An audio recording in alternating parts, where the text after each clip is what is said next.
The books of 1st and 2nd Samuel. They're two separate books in our modern Bibles, but that division is due simply to scroll length. It was originally written as one coherent story. We're just going to cover the book of 1 Samuel in this video. So after Israel was rescued from slavery in Egypt, they made a covenant with God at Mount Sinai and eventually came into the Promised Land. And there, Israel was supposed to be faithful to God and obey the covenant commands. Before the book of Samuel, Judges showed how Israel failed at that task big time. It was a period of moral chaos, and it showed Israel's need for wise, faithful leaders. The book of Samuel provides an answer to that need. The book of Samuel's story focuses on three main characters: the prophet Samuel, where the book gets its name, and then King Saul, and after that, King David. And all three of them transitioned Israel from a group of tribes ruled by judges into a unified kingdom ruled by King David in Jerusalem. And the book of Samuel has a fascinating design that weaves the story of these three characters together in four main parts. Samuel, he's the key leader and prophet in the first section of the book, but then he also plays a key role in the next section, which is Saul's story, and it's told in two movements: Saul's rise to power and then his failures. And the second part is about his downfall and his tragic death. And then the drama of Saul's demise is matched by David's exciting rise to power. And then David's story is told in two movements. First, he rides the wave of his success, followed by his own tragic failure and the slow self-destruction of his family and then his kingdom. The book concludes with an epilogue that reflects back over the whole story. So let's dive in and see how this all unfolds. Part 1 picks up from the chaos of the book of Judges, and we're introduced to a touching story about a woman named Hannah. And she's grieved because she has never been able to have children. And by God's grace, she finally has a son named Samuel. And in joy, she sings this amazing poem in chapter 2. And the poem is all about how God opposes the proud and exalts the humble, about how despite tragedies and human evil, God is working out his purposes in history. And also it's about how God will one day raise up an anointed king for his people. Now, Hannah's poem has been placed here at the beginning of the book to introduce these key themes that we're going to see throughout the whole story, like the next one. Samuel grows up and becomes a great prophet and leader for the people of Israel, at the same time that the Philistines rise to power as Israel's arch nemesis.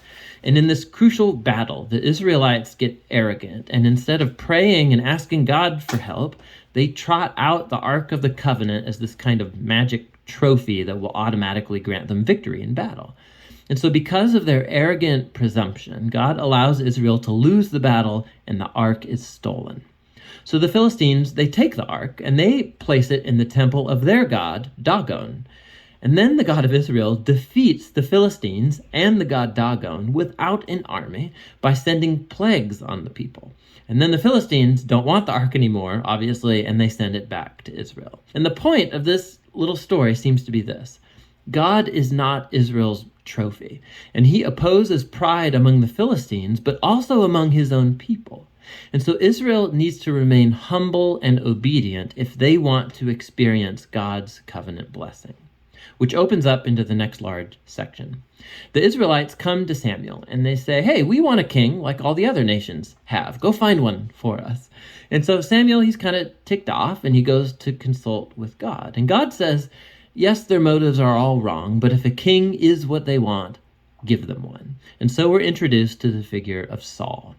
Now, Saul is a tragic figure because he begins full of promise. He's tall, he's good looking, he's a perfect candidate for a king, but he has deep character flaws. He's dishonest, he lacks integrity, and he seems incapable of acknowledging his own mistakes. And so these flaws become his downfall. He wins some battles at the beginning, but his flaws run so deep, he eventually disqualifies himself by blatantly disobeying God's commands. And so the aging Samuel confronts Saul and Israel. He had warned the people that they would only benefit from a king who's humble and faithful to God. Otherwise, the kings of Israel will bring ruin. So he informs Saul that God is going to raise up a new king to replace him. And so Saul's downfall begins, as God at the same time is working behind the scenes to raise up that new king. It's an insignificant shepherd boy named David. He's the least likely candidate to be king, but the famous story of David and Goliath shows that God's choice of David is not based on his family status, but simply on his radical and humble trust in the God of Israel. And so this story embodies all of the themes of Hannah's poem. Proud Saul and Goliath are brought low, while humble David is exalted. From here, we watch Saul slowly descend into madness, while David rises to power. So David starts working for Saul as a general, and he's winning all of the battles, and he's also winning all of the fame. And so Saul gets jealous, and he starts chasing David around, hunting him, trying to kill him. David's done nothing wrong, and so David simply runs and waits in the wilderness. And here we see David's true character. He has multiple opportunities to kill Saul, but he doesn't. He simply trusts that despite Saul's evil, God will raise up a king for his people. What's interesting, too, is that many of the poems of David that you find in the book of Psalms are linked to this very period of his life, and they all express the same attitude of trust. And so this section of the book ends with Saul coming to a grisly death after losing a battle with the Philistines. 1 Samuel tells some of the most intricate, well-told stories you find anywhere in the Bible, and the characters Saul and David, they're portrayed very realistically.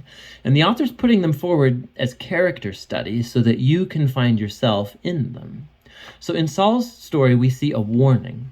It's crucial that we reflect on our own character flaws and how they harm us and other people. And with God's help, we need to humble ourselves and deal with our dark side so that Saul's story doesn't become ours. David, on the other hand, is presented as an example of patience and trust in God's timing in our lives.